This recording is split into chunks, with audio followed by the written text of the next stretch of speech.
ஒரு அணிலுக்கு வந்து பயந்துக்கிட்டு ஒரு காலேஜோடைய ஒரு முதல்வர் இருந்து ஸ்டூடெண்ட்டு அவங்க ஒர்க் பண்ணுற ஸ்டாஃப்ஸ் எல்லாருமே வந்து பார்த்தீங்கன்னா அந்த அணியில் இருக்க பக்கமே வந்து யாரும் போக மாட்டேங்கிறாங்க அப்படின்னு வந்து சொன்னால் நீங்கள் நம்புவீங்களா? நம்பி தான் ஆகணும். இதை பற்றி தான் வந்து நாம் இன்னைக்கு இந்த வீடியோவில் வந்து தெரிஞ்சுக்க போகிறோம். வாங்க நம்ம வீடியோக்குள்ளார போகலாம். அதுக்கு முன்னாடி நீங்கள் இப்போ தான் வந்து நம்ம மிஸ்டர் பிரதாப்ஸுடைய யூடியூப் சேனலுக்கு ஃபர்ஸ்ட் டைம் வரீங்கன்னா ஃபாலோ பண்ணாதீங்க, ஃபாலோ பண்ணிக்கோங்க. உங்கள் ஃப்ரெண்டுங்களுக்கும் ஷேர் பண்ணுங்கள். வாங்க நம்ம வீடியோக்குள்ளார போகலாம். ராஜஸ்தானில் வந்து பார்த்தீங்கன்னா உதய்பூரில் ஒரு ஃபேமஸான யூனிவர்சிட்டி இருக்குது. அந்த யூனிவர்சிட்டியுடைய பேர் என்னன்னு வந்து நம்ம தெரிஞ்சுக்கிட்டோம்னா மோகன்லால் சுகாதியா அப்படின்னு ஒரு யூனிவர்சிட்டி இருக்குது. இந்த யூனிவர்சிட்டியில் வந்து பார்த்தீங்கன்னா பல்வேறு விதமான டிபார்ட்மெண்ட்டுகள் வந்து இருக்குது.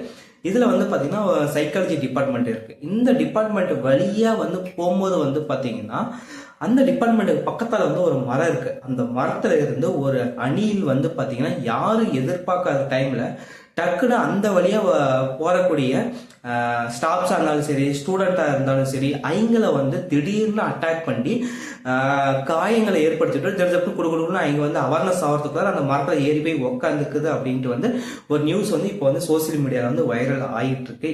இந்த அணியினால வந்து பார்த்தீங்கன்னா அந்த யூனிவர்சிட்டியுடைய முதல்வரே வந்து பார்த்தீங்கன்னா அந்த அணியினால காயமடைஞ்சிருக்காருன்னு வந்து சொல்லியிருக்காங்க. கிட்டத்தட்ட இந்த அணியினால கடந்த 6 வாரத்தில் மட்டும் வந்து 20 பேர் வந்து பார்த்தீங்கன்னா காயமடைஞ்சிருக்காங்க அப்படின்னு வந்து சொல்லியிருக்காங்க. இப்ப இந்த ஆக்ரோஷமான அணிலை வந்து பிடிக்கிறதுக்கு வந்து பாத்தீங்கன்னா விலங்கு நல மீட்பு குழுவினர் வந்து பல்வேறு விதமான முயற்சிகள் வந்து செய்யறாங்க. ஆனா அந்த முயற்சிகள்ல வந்து பாத்தீங்கன்னா அந்த அணில் வந்து அவங்களுடைய முயற்சிகளை வந்து தோக்கடிச்சுட்டு எந்த விதமான முயற்சி அவங்க மேற்கொண்டாலும் அந்த முயற்சி வந்து தோக்கடிச்சுட்டு அந்த அணில் வந்து சாதுரியமா அந்த மரத்துக்கு வந்து மறுபடியும் ஓடி போயிருது அப்படின்ட்டு வந்து பாத்தீங்கன்னா விலங்கு நல மீட்பு குழு உறுப்பினர்கள் வந்து சொல்றாங்க. இந்த அணில் வந்து இந்த மாதிரி அச்சத்தை ஏற்படுத்துறதுக்கான காரணங்கள் என்னன்ட்டு அவங்ககிட்ட விசாரிக்கும் போது வந்து பார்த்தீங்கன்னா அவங்க சொல்ற காரணங்கள் வந்து ஒரு 2-3 சொல்றாங்க.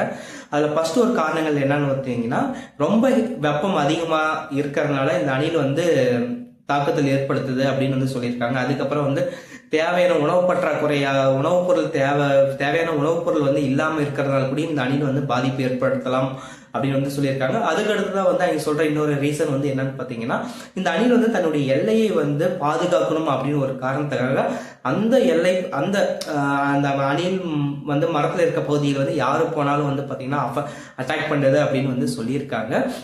ஸோ இந்த அணிலுடைய இந்த ஒரு செயலை பற்றி நீங்கள் என்ன நினைக்கிறீங்க அப்படிங்கிறத கமெண்ட் பாக்ஸில் வந்து தெரிவிங்க. நாளைக்கு நம்ம இன்னொரு வீடியோவோட வந்து பார்க்கலாம். Thank you so much friends.